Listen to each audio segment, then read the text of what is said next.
Politika reformuna destek K3 başlıklı projeler, bilimsel temellere dayalı politika yapımının teşvik edilmesi ve bu alanda iyi uygulamaların paylaşılması amacıyla Erasmus Plus programının ana eylemlerinden biri olarak belirlenmiştir.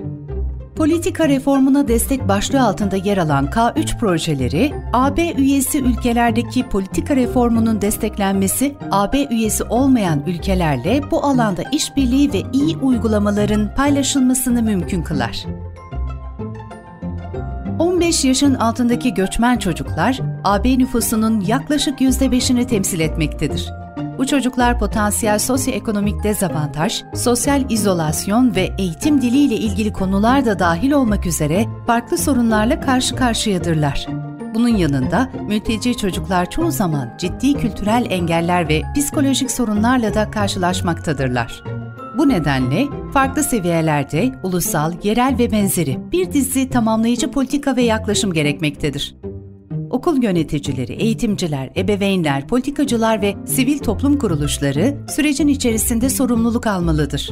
Dolayısıyla bu proje, okulların ve politika belirleyicilerin, göçmen çocukların ve özellikle de mülteci çocukların bu zorlukları daha iyi göğüsleyebilmelerini sağlayacaktır. Aynı zamanda da mülteci kökenli bu hedef göçmen çocuk grubu arasında var olan eğitim ihtiyacı da etkili bir şekilde azaltılabilecektir. Bu mevcut problem doğrultusunda İstanbul İl Milli Eğitim Müdürlüğü proje liderliğinde bir araya gelen farklı partnerler TRF projesini hazırlamış ve bu duruma çözüm üretebilmek için harekete geçmişlerdir. Proje kapsamında yer alan partnerleri ve ilgili oldukları ülkeleri ekranda görebilirsiniz. Ana hedefler. Bu proje, tüm ortakların ülkelerindeki okulları ve göçmen çocuklara, mülteci arka plana sahip yönelik eğitimlerini ekrandaki unsurları geliştirerek güçlendirmeyi amaçlamaktadır. Bu unsurlar, mülteci çocuklara yönelik kapsayıcı eğitimi kolaylaştırmak için kullanılabilir ve paylaşılabilir öğrenme materyallerinin olduğu veri tabanı, kapsayıcı eğitime yönelik çevrim içi işbirliğine imkan veren paylaşım portalı ve kaynak havuzu. Kapsayıcı eğitimi geliştirmek için yenilikçi bir yöntem olarak akran destekli öğrenmeyi tanıtma, mülteci öğrencilerin ön bilgilerini ve öğrenme sürecinde elde edilen kazanımlarının geçerliliğini ve tanımlanmasını sağlayan bir ölçme metodolojisi için çevrim içi araç. Projenin kazanımlarını ve sonuçlarını temel alan, mülteci çocuklara yönelik kapsayıcı eğitim hakkında detaylı rapor oluşturmak şeklindedir. Projenin hedef kitlesi ise ilk ve orta öğretim seviyesindeki eğitim çalışanları, öğretmenler, eğitimciler, bölüm başkanları, idareciler, okul müdürleri, öğreticiler, karar alıcılar, yerel otoriteler, kapsayıcı eğitim politikaları üzerine çalışan belediyelerin ilgili departmanları, Eğitim ve Bilim Bakanlıklarının ilgili bölümleri, göçmenler ve mültecilerle çalışan kuruluşlar şeklinde sıralanabilir. Proje kapsamında belirlenen periyotlar içerisinde partnerlerle bir araya gelinerek projenin hedefleri doğrultusunda çalışmalar gerçekleştirildi.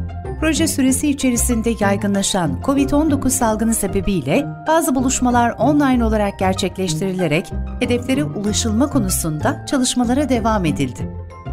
Projenin amaçları içerisinde yer alan en önemli çıktılardan birisi de projenin web sitesidir. Bu web sitesi, mülteciler konusunda haberlerin ve bilgilerin yanı sıra bu alanda çalışan paydaşların kullanımına yönelik farklı ülkelerde gerçekleştirilen iyi örnekleri paylaşan bir platformu da içermektedir.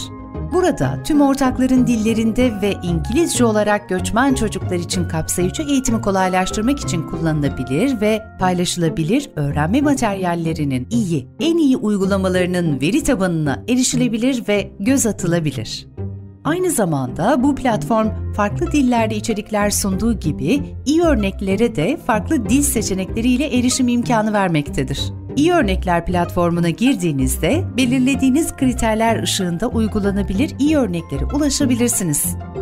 İhtiyacınız doğrultusunda iyi örneklere ulaşmak için uygulamalarda ara sekmesini tıklamanız gerekmektedir. Uygulamalara ulaşmak için üye olarak ya da misafir seçeneğiyle giriş yapabilirsiniz. Misafir seçeneğiyle girdiğinizde sınırlı sayıda, üye olarak girdiğinizde ise tüm içeriklere erişebilirsiniz. Platforma giriş yaptıktan sonra istediğiniz kriterlere uygun örneklere ulaşmak için belirleyeceğiniz kriterleri seçip sonuçlara ulaşabilirsiniz. Bu platformda ulaşacağınız örneklerle proje fikirleri edinebilir, sınıflarınızda uygulayabileceğiniz zengin örneklere rahatça erişebilirsiniz. Ayrıca TRF projesinin web sitesinden erişebileceğiniz bu platform sayesinde el kitabı, vaka analizi, girişim, yöntem, program, ders materyali ve video türünden içeriklerden de faydalanabilirsiniz.